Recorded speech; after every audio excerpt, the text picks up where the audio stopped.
नमस्कार। देखना आप, मैं हूं आपके साथ विपुल पांडे। वक्त हो चुका है क्राइम बुलेटिन का। वो अप्रैल की 14 तारीख थी। सब कुछ तो ठीक ही चल रहा था, लेकिन अचानक यूपी दहल उठता है। आपको बता दे कि दरअसल एक साथ एक दो तीन नहीं बल्कि 7 हत्याएं हुई थी, जिससे कि आपको बता दे कि अमरोहा की ही नहीं बल्कि इसकी बात पूरे देश में फैल गई थी। कहते हैं ना, कानून के हाथ लंबे होते हैं और एक ना एक दिन न्याय जरूर होता है, और इस बार भी यही हुआ। आजाद भारत में पहली बार किसी महिला अपराधी को फांसी देने की तैयारी चल रही थी। जिसने भी यह खबर सुनी हक्का बक्का रह गया और यह सोचने लगा कि आखिर इस महिला ने ऐसा किया क्या होगा। सोचना लाजमी भी है, एक नाजुक सी दिखने वाली महिला इतना जघन्य अपराध कर सकती कैसे है। दरअसल जिस महिला को फांसी दी जा रही है उसका नाम शबनम है। जी हाँ, और वह अमरोहा की रहने वाली है। क्या है पूरा मामला, इस रिपोर्ट में देखिए। नमस्कार।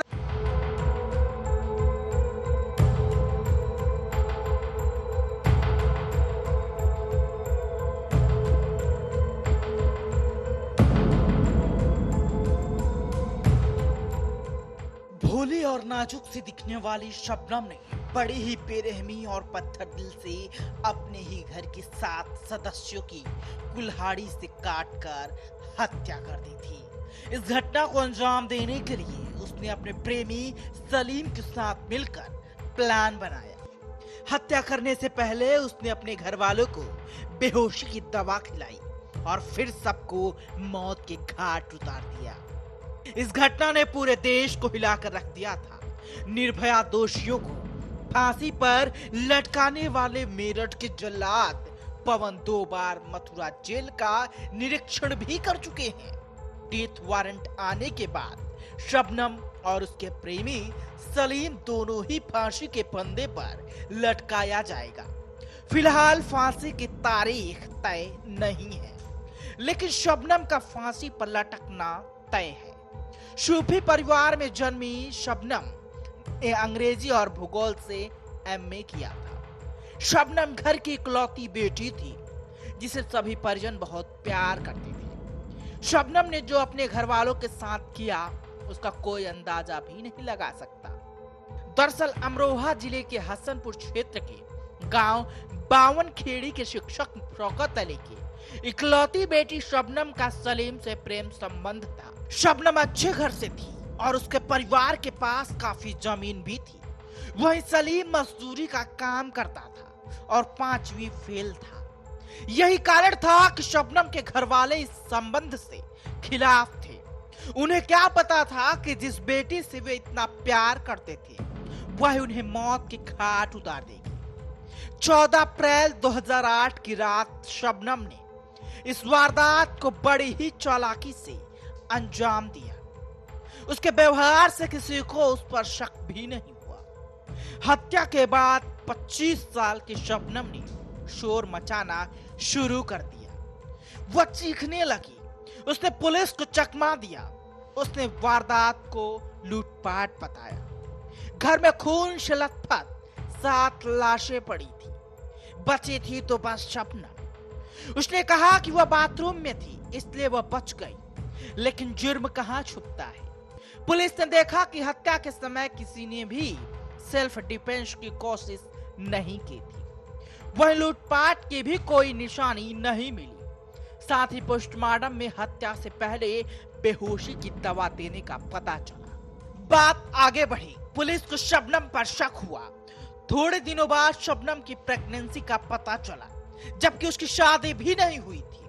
फिर पुलिस ने शबनम और उसके प्रेमी सलीम से पूछताछ की, जिसके बाद दोनों ने सारी बातें कबूल की। पुलिस ने जुर्म में इस्तेमाल की गई कुल्हाड़ी भी बरामद कर ली। जेल में बंद शबनम ने एक बेटे को जन्म दिया जो कई साल उसके साथ रहा, लेकिन जब शबनम को उसकी फांसी की सजा का पता चला तो उसने बेटे को एक दोस्त को सौंप दिया।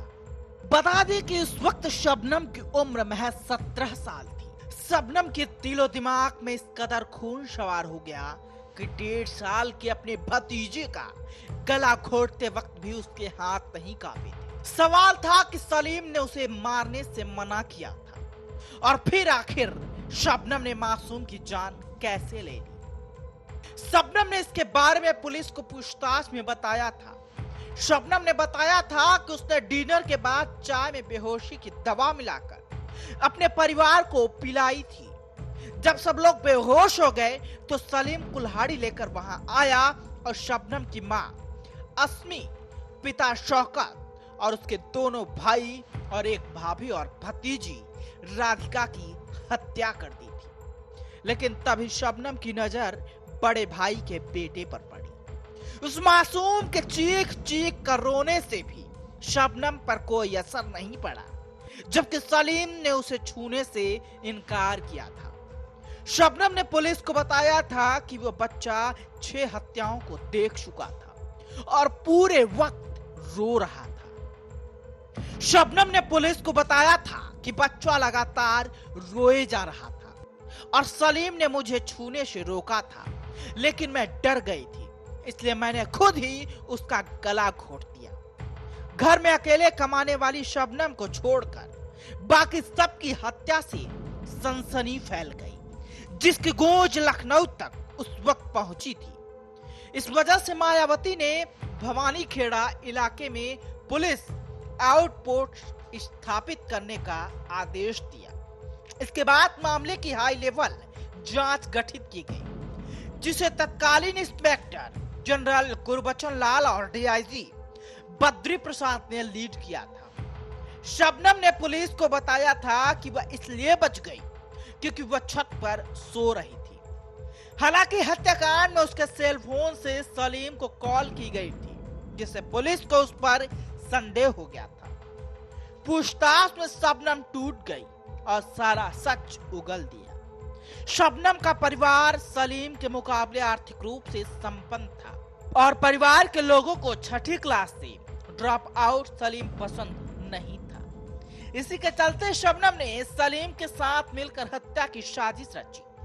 बहरहाल जो भी हो, आखिर दिन अब धीरे धीरे करीब आ रहा है, जिससे कि शबनम की और उसके प्रेमी की बेचैनी बढ़ रही है। Special desk Arya news.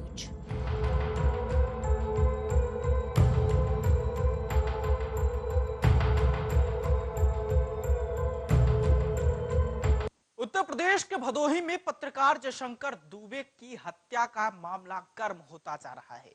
हर ओर से कानून व्यवस्था पर सवाल उठ रहे हैं। खासकर आपको बता दें कि जिले के पत्रकारों में आक्रोश व्याप्त है। लेकिन ये कोई पहला मौका नहीं है जब उत्तर प्रदेश में पत्रकारों पर हमला हुआ हो। पिछले कई ऐसे साल हुए, कई ऐसे महीने बीते जिसमें यूपी में पत्रकारों के ऊपर हमले हुए, मुकदमे और तमाम तरह की धमकियों का भी पत्रकारों को सामना करना पड़ा। लेकिन भदोही में एक पत्रकार की मौत पर पुलिस हत्या और हादसे के बीच अब उलझ कर रह गई है। रिपोर्ट देखिए।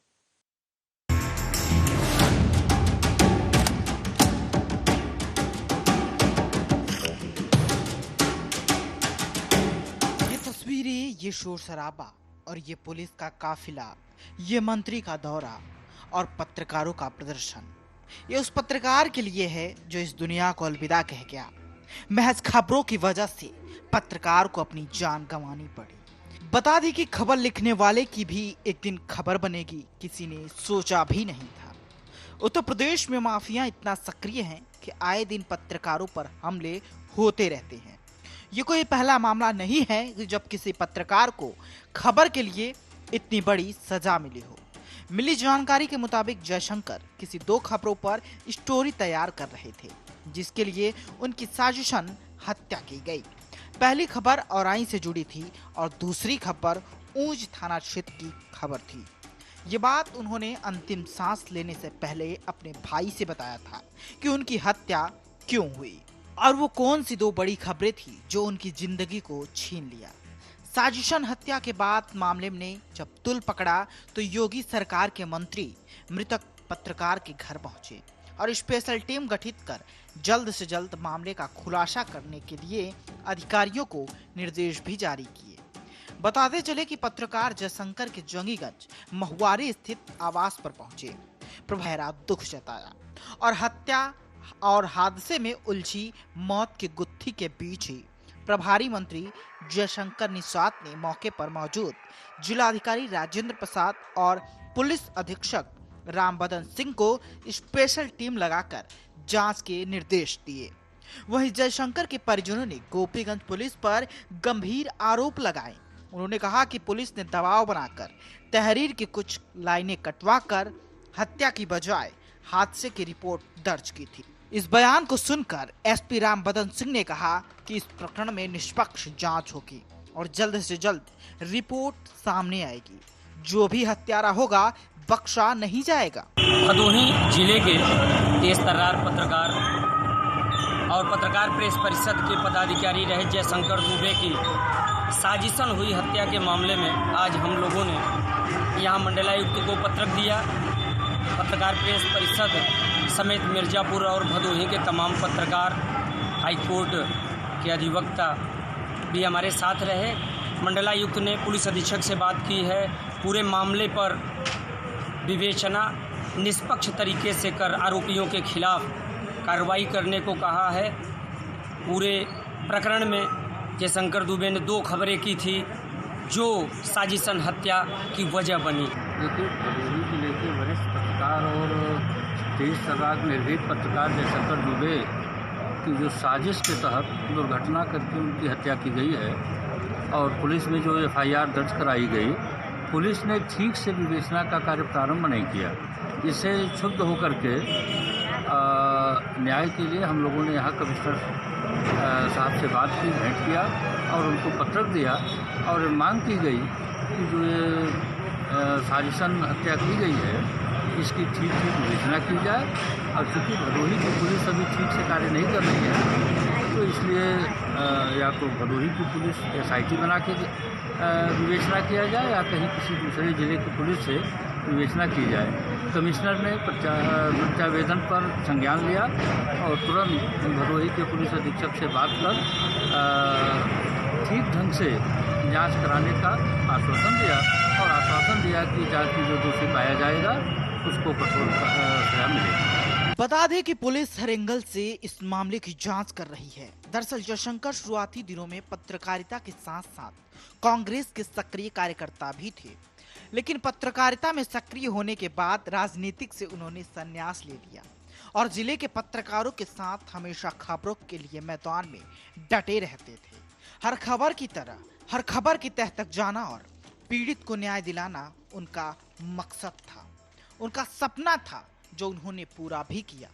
लेकिन निर्भीक पत्रकार और पत्रकार प्रेस परिषद के मंडल अध्यक्ष रहे जयशंकर की साजिशन हुई हत्या की घटना में निष्पक्ष जांच और कातिलों की गिरफ्तारी की मांग को लेकर भदोही जिलाध्यक्ष पंडित मोके यादव के नेतृत्व में पत्रकारों ने भदोही के जिलाधिकारी आर्यका अखौरी से मुलाकात कर पत्रक सौंपा।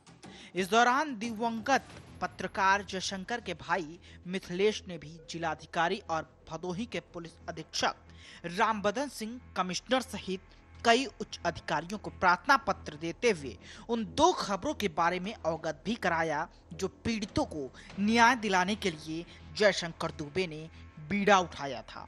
डीएम ने इस मामले में पत्रकारों को न्याय का भरोसा दिया। आपको बताते चले कि जिलाध्यक्ष ने कहा कि यदि जल्द ही कातिलों के खिलाफ कार्रवाई नहीं हुआ तो पत्रकार प्रेस परिषद आंदोलन करने को बाध्य होगा। और उनसे मैं जो जयशंकर संजय दुबे की जो निर्मय हत्या हुई है उसके बारे में मैं उनको सारी बातें अवगत कराया। उन्होंने आज आश्वासन दिया कि मैं इसकी उच्च स्तरीय जांच कराऊंगी और इसमें जो भी अगर जांच में निकल के आएगा उसको दूध का दूध, पानी के पानी है। क्या उनके इस आश्वासन से आप संतुष्ट हैं? अधिकारी हैं वो कहे हैं हमको कि आश्वासन दिए हैं, बहुत ही विश्वास के साथ कहा है तो हम लोग उनको विश्वास किया कि जरूर कोई कार्रवाई कराएंगे। चलिए नजर डालते हैं हुए कुछ पत्रकारों के ऊपर हमले की। पहले आपको बता दें कि उन्नाव में स्थानीय पत्रकार शुभम मणि त्रिपाठी की हत्या कर दी गई थी। दरअसल शुभम ने गंगा घाट थाना क्षेत्र में सरकारी जमीन लूट मामले की बात मीडिया में उठाई थी। 20 जून 2019 को शाहजहांपुर के स्थानीय पत्रकार राजेश तोमर द्वारा अवैध वसूली का विरोध करने पर कुछ दबंगों ने चाकू और सरिया से हमला कर दिया था।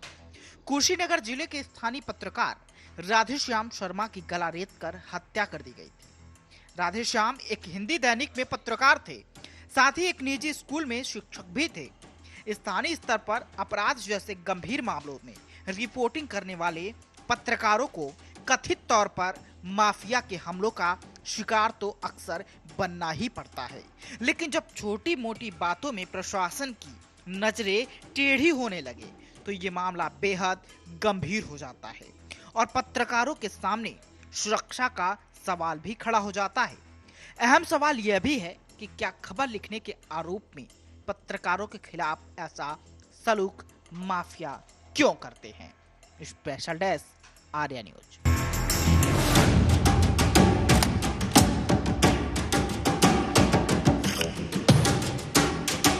भोपाल के कोलार में 24 साल की युवती से निर्भया जैसी दरिंदगी की गई है। आरोपी ने वॉक करने निकली युवती को पटक कर रेप करने की कोशिश की। चिल्लाने पर उसने युवती के सिर पर पत्थर से कई बार वार भी किए। दर्द के मारे युवती ने उससे कहा कि भले ही रेप कर लो लेकिन मारो मत। शोर सुनकर लोग आसपास के जमा हो गए तो आपको बता दे कि आरोपी भाग गए। युवती की रीढ़ की हड्डी टूट गई है। पुलिस ने आरोपी को गिरफ्तार कर लिया है, लेकिन पीड़िता से उसकी शिनाख्त नहीं कराई गई है। क्या है पूरा मामला, इस रिपोर्ट में देखिए।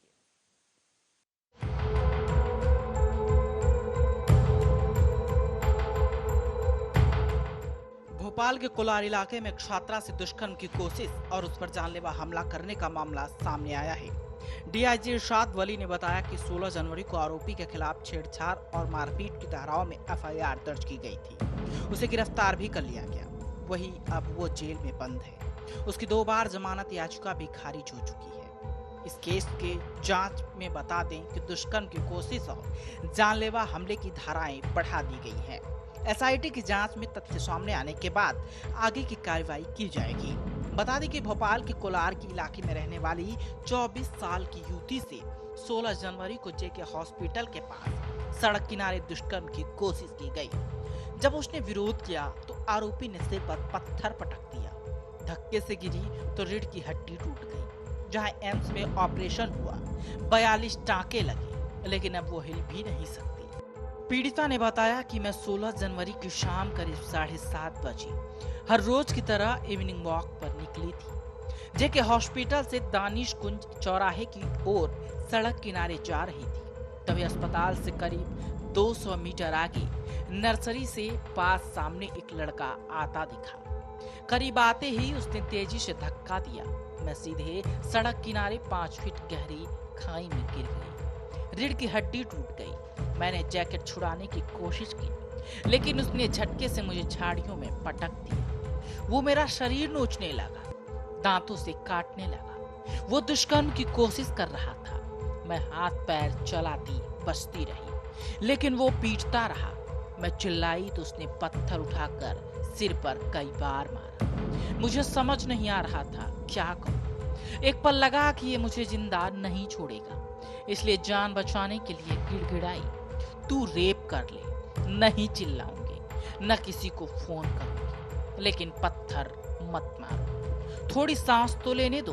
उसने पत्थर मारना बंद कर दिया। 5 मिनट तक शरीर से बदसलूकी करता रहा।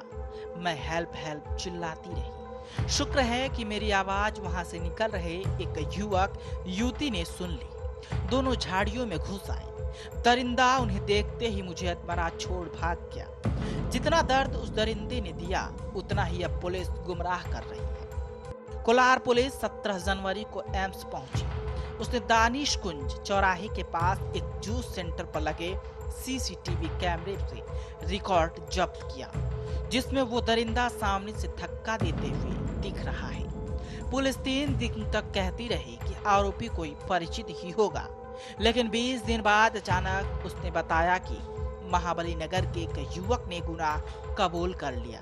उसे गिरफ्तार भी कर लिया गया, लेकिन आज तक उस शख्स को दिखाया नहीं गया।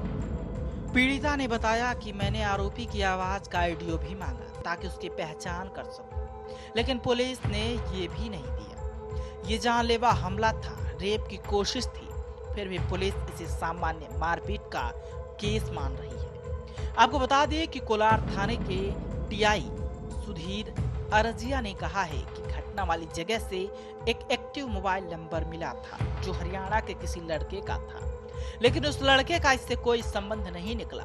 उसके बाद हमने दूसरे लड़के को गिरफ्तार किया जिसकी जानकारी चश्मदीद ने दी। छेड़छाड़ के उस आरोपी को गिरफ्तार कर जेल भेज दिया गया। Special desk Arya news.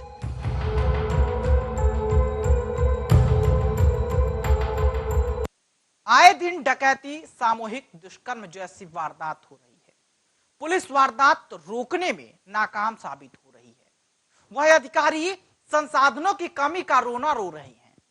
अब तक आपको बता दें कि कई हत्याएं हो चुकी हैं, कई दुष्कर्म की वारदात भी हो चुकी है, लेकिन जो पुलिस की साख और सक्रियता की पोल खोलने के लिए काफी है। बता दें कि एसपी रामबदन के कमान संभालने के बाद ही भदोही में मानो माफिया, दबंग अपराधी सक्रिय हो गए हों और लगातार आपराधिक वारदातों को अंजाम दिया जा रहा है। अपराध चरम पर है और पुलिस शांत है। एक रिपोर्ट देखिए।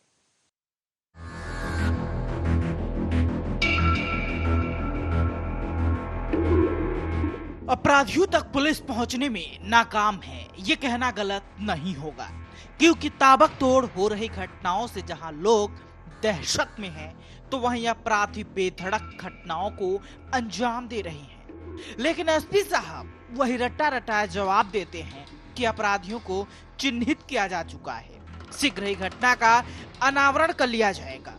लेकिन अफसोस, अपराध दिन प्रतिदिन बढ़ते जा रहे हैं और तो और पुलिस सिर्फ तमाशा देखती है। बताते चले कि जिले में कई लूट, हत्या, दिन दहाड़े छिनैती की घटना सामने आती है, लेकिन पुलिस शांत रहती है, जिससे कि अपराधियों के हौसले बुलंद हैं। अपराधियों में पुलिस के लिए जरा सा भी खौफ नहीं है। सूत्रों की माने तो लगातार अपराध और छिनैती के लिए अपराधियों के पास अब धीरे धीरे देशी कट्टे का भी काम जिले में पुलिस के नाक के नीचे हो रहा है। लेकिन पुलिस सब कुछ जानकर भी अनजान बनी हुई है। ताजा मामला भदोही के कोयरौना से सामने आया है, जहां रेलवे लाइन के किनारे युवती का शव मिला, जिसकी हत्या किए जाने की आशंका है। दरअसल ग्राम दरवासी रेलवे स्टेशन से लगभग 200 मीटर महज दूरी पर एक महिला का शव संदिग्ध परिस्थितियों में मिला। महिला की उम्र 24 वर्ष बताई जा रही है, जिसके दाहिने हाथ पर धर्मेंद्र नाम लिखा है। शव की सूचना मिलने पर हालांकि पुलिस तो पहुंच ही गई और मौजूद पहुंची पुलिस ने मृतका के शव की शिनाख्त कराए जाने का प्रयास में भी जुटी हुई है। शव को देखने से पुलिस का कहना है कि प्रथम दृष्टया गला दबाकर हत्या किया गया है। मृतका की पहचान कराने का भी पुलिस प्रयास कर रही है एवं उसके मृत्यु के कारणों की भी जांच कराई जा रही है। साथ ही आपको ये भी बता दें कि मृतका के शव को कब्जे में लेकर पंचायतनामा की कार्रवाई के पश्चात पोस्टमार्टम के लिए भेजा गया। घटना के संबंध में पुलिस का वही रटा रटाया जवाब सामने आया कि आवश्यक वैधानिक कार्यवाही थाना के पुलिस कर रही है और घटना में शामिल अभियुक्तों की तलाश की जा रही है। जो भी आरोपी होंगे उनके खिलाफ कार्रवाई की जाएगी। Special desk Arya news.